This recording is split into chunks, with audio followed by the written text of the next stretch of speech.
नमस्कार, मेरा नाम संजय कुमार। मैं बताने जा रहा हूँ अपने सपनों का जीवन साकार करने के लिए शानदार सलाह। ये शानदार सलाह आपको बहुत ही काम आएगा। क्यों? क्योंकि आप क्या जानते हैं कि आप अपने सपनों का जीवन साकार करने के लिए आपको शानदार सलाह की आवश्यकता आखिर क्यों है और कैसे कर सकते हैं। इस वीडियो में हम विशेष रूप से जानेंगे, जिससे ये समझ पाएंगे कि आप अपने सपनों का जीवन साकार करने में ज़बरदस्त तरीका अपना करके आप साकार कर सकते हैं। तो चलिए देर न करते हुए हम उसी कुछ महत्वपूर्ण बिंदुओं पर चर्चा करते हैं, जिससे आप समझ पाएं। पहली बात, स्वयं की खोज। स्वयं की खोज करें कि आपका जीवन क्या है, आपका जन्म इस दुनिया में क्यों हुआ, आपका मकसद क्या है। ऐसे करके जानें और जीवन के मूल्य, जीवन के मकसद, जीवन के उद्देश्य, आपका जिंदगी का उद्देश्य क्या है, इसे समझें। जो व्यक्ति स्वयं को समझ लेता है, फिर अपने जीवन का मकसद को समझता है, उद्देश्य को समझता है, वो फिर उसे क्या करना है वो बात को समझ जाता, बेहतर तरीका से समझ जाता है। तो वो ज़बरदस्त तरीके से कार्य करना आरंभ कर देते हैं, क्योंकि वो समझ जाते हैं कि मैं क्या हूँ, मेरा जन्म इस दुनिया में क्यों हुआ, मेरा जिंदगी का उद्देश्य क्या है। ये सभी बातों को समझ जाते हैं। इस वजह से वो ज़बरदस्त रीति से कार्य करना आरंभ करते हैं। दूसरी बात, सपनों को लक्ष्यों में बदलें। आपका जो सपना है उसे लक्ष्य में बदल करके उसे फिर विभाजित करना होगा। अपने सपनों को पर्याप्त लक्ष्यों में विभाजित करें, जो कि आपका लक्ष्य जो है प्राप्त करने योग्य हो, यानी प्राप्त कर ही ले। स्मार्ट गोल सेटिंग करें। रूल यानी प्राप्त करने योग्य, रिलेवेंट, स्पेसिफिक, ये गोल सेट करना है, ताकि आप जो है मेजरेबल गोल सेटिंग करना है, यानी और time bonding. Smart goal setting करने से तात्पर्य है कि आप स्पेसिफिक गोल सेट करें, अचीव करने वाला गोल सेट करें, मेजरेबल यानी माप तौल करने योग्य, यानी कह सकते हैं कि इतना काम करेंगे तो ये लक्ष्य पा लेंगे, ऐसा होना चाहिए।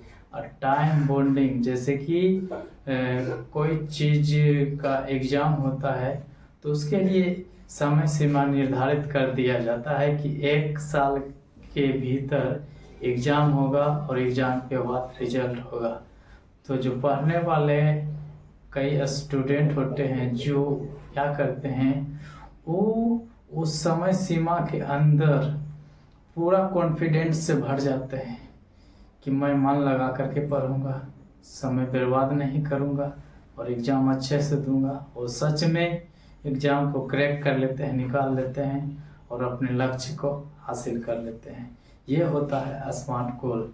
नहीं कि कोई लक्ष्य बना लिए, कर रहे हैं, उसमें कुछ भी नहीं प्रगति देखने को मिल रहा है, कुछ समझ में नहीं आ रहा, तो ये बेकार है।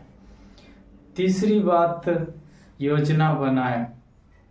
आपको योजना बनाना है, कार्य करने की योजना बनाना है और उस पर कार्य करना आरंभ कर देना है। और फिर आपको शिक्षा और कौशल की विकास करना है अपने में। देखिए, आप प्रशिक्षित होना है, आप स्किल अपने अंदर डेवलप कीजिए, ताकि आप जो लक्ष्य को पाने के लिए चाहते हैं, जैसे कि बता दिए स्टूडेंट का ही उदाहरण दे करके कि वो कोई भी सरकारी नौकरी की तैयारी करता है तो उसके लिए पहले प्रशिक्षित होता है, फिर एग्ज़ाम होता है और वो स्किल आता है। इंटरव्यू में जो मौखिक बातें पूछी जाती है वो स्किल आता है, बात करने के तौर तरीके और कौन बात बोलेंगे तो वो क्या समझता है, ये सभी बातें जो रीजनिंग में आता है ये सभी बातें सही तरीके से सीखा जाता, प्रशिक्षित होते हैं और कौशल विकसित अपने में करते हैं।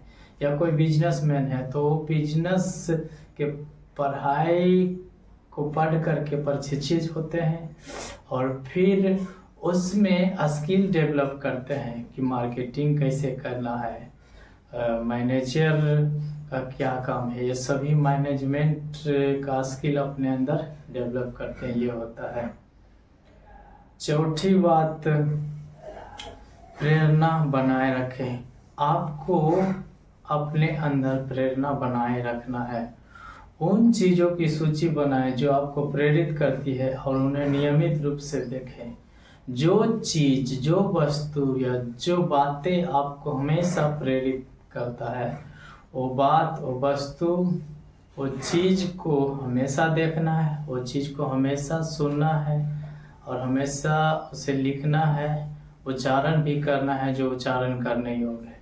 तो उससे क्या होगा, आपके अंदर प्रेरणा बना रहेगा और आप प्रेरित रहेंगे काम के प्रति, काम करने के लिए उत्तेजित रहेंगे, उत्तेजना से भरे रहेंगे।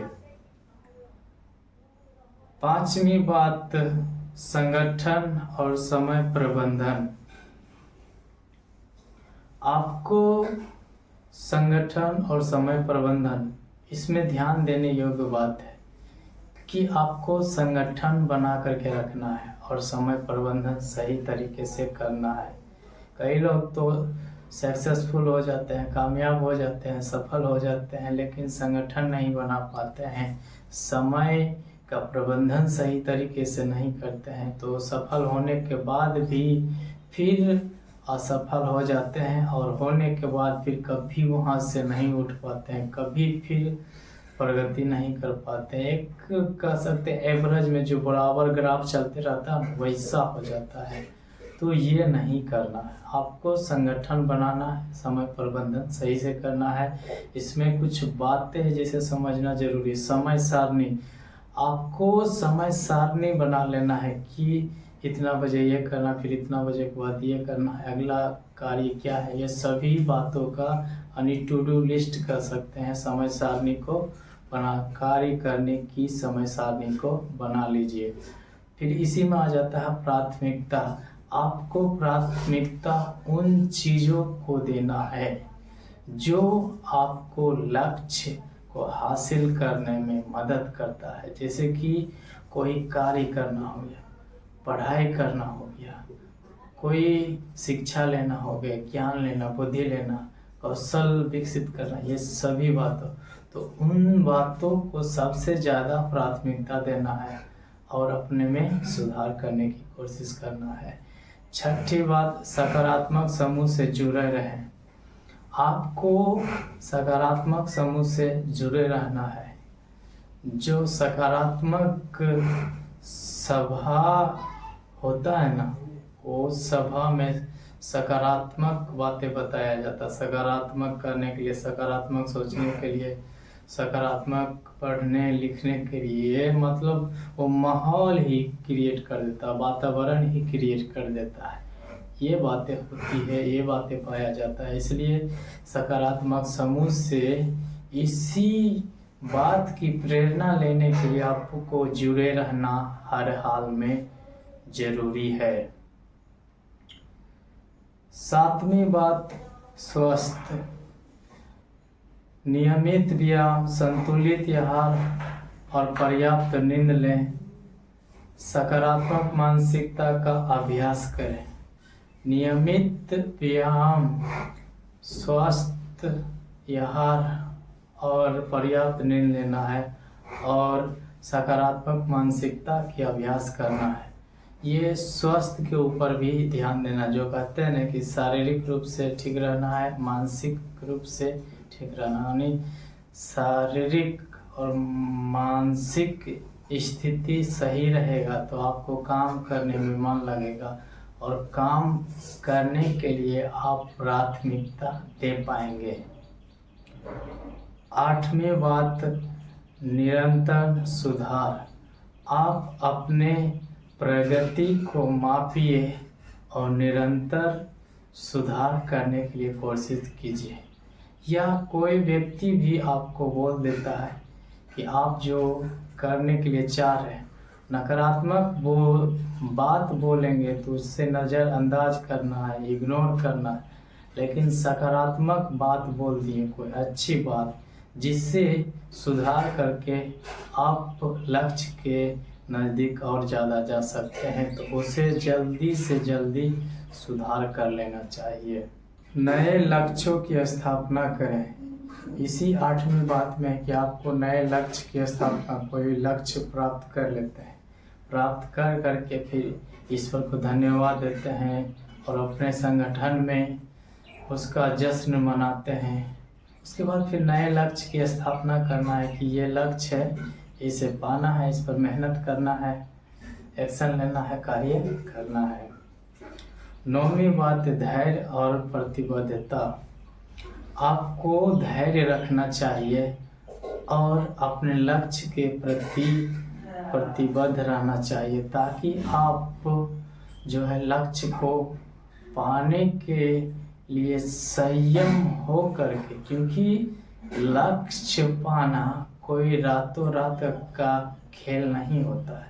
उसके लिए संयम बरतना बहुत ज़रूरी होता है और लक्ष्य के प्रति आपको प्रतिबद्ध रहना, उसके प्रति यानी पूरा समर्पण रहना चाहिए, पूरा डेडिकेशन रहना चाहिए। तब जो बिना समर्पण के तो आप नहीं लक्ष्य तक पहुंच सकते हैं, ना ही लक्ष्य को पा सकते हैं, क्योंकि लक्ष्य को पाना रातों रात का खेल नहीं है। 10वीं बात, उत्सव और संतुष्टि। आपको छोटे छोटे टुकड़ों में लक्ष्य को विभाजित कर दिए और जब लक्ष्य को पाते हैं तो उसे खुशी मनाइए अपने सगे संबंधियों के साथ और फिर उस पर संतुष्ट हो जाए कि चलो इतना मुझे मिल गया, मैं धन्यवाद देता हूँ सहयोग करने वाले ईश्वर को और मैं आगे की लक्ष्य की तैयारी करता हूँ और उसे भी प्राप्त करने में पूरे जी जान लगा देना है। संयम के साथ लक्ष्य को पाने के लिए कोशिश करते रहना है। तो निष्कर्ष से इससे यही निकलता है कि आपको लक्ष्य को तो पाना है, कामयाब तो होना है, लेकिन आपको विफलताओं से सीखते हुए आगे बढ़ते रहना चाहिए ताकि आप जो कभी भी निराश नहीं हो, कभी भी हताश नहीं हो, कभी भी मायूस नहीं हो।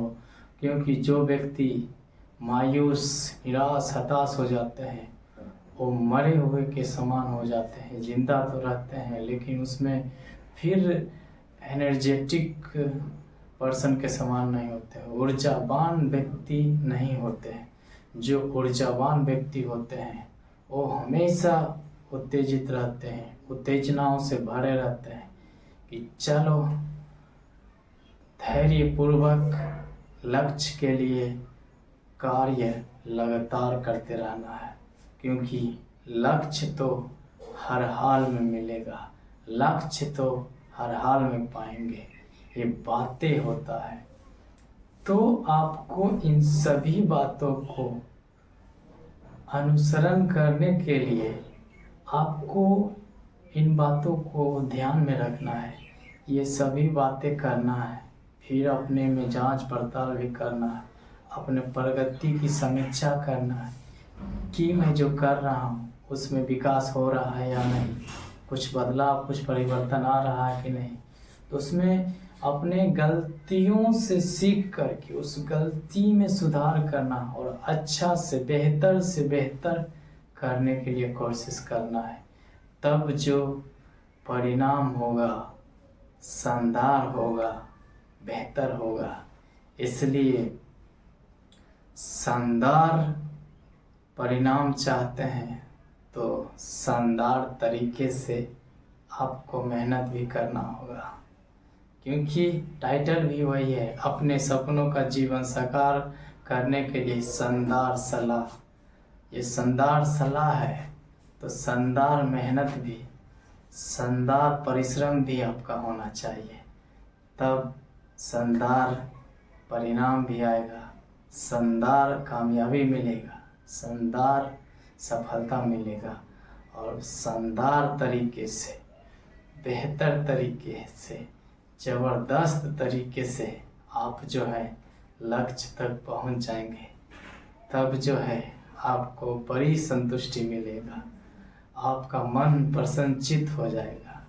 तो मैं उम्मीद करता हूँ ये वीडियो आप लोग को अच्छा लगा होगा। उत्साह बढ़ाने के लिए लाइक कीजिए, शेयर कीजिए और कमेंट करके बताइए कि ये वीडियो आपको कैसा लगा। चैनल पर पहली बार है तो इस चैनल को सब्सक्राइब कर लीजिए, घंटी के ऑल वाले नोटिफिकेशन को दबा दीजिए, फेसबुक पेज पर है तो फॉलो कर लीजिए और नोटिफिकेशन ऑल वाले वीडियो के लिए अनेबल कर दीजिए, जिससे नया नया वीडियो अब तक सबसे पहले आते रहे।